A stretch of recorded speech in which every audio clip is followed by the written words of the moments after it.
السلام علیکم ورحمۃ اللہ وبرکاتہ۔ بسم اللہ الرحمن الرحیم۔ حضرت ابو سعید خدری رضی اللہ عنہ بیان کرتے ہیں، رسول اللہ صلی اللہ علیہ وآلہ وسلم نے فرمایا، بنی اسرائیل میں ایک شخص تھا جو ننانوے میں انسان قتل کر چکا تھا۔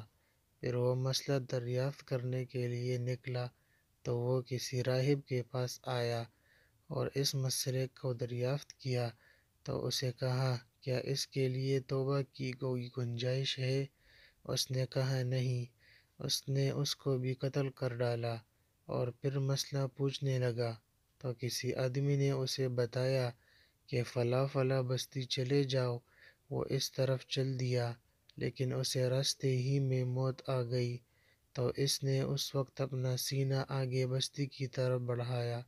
رحمت اور عذاب کے فرشتے اس کے متعلق جھگڑے کرنے لگے تو اللہ نے اس بستی کو حکم دیا کہ اس کے قریب ہو جا، اور اس بستی کو جدھر سے آ رہا تھا کو حکم دیا کہ دور ہو جا۔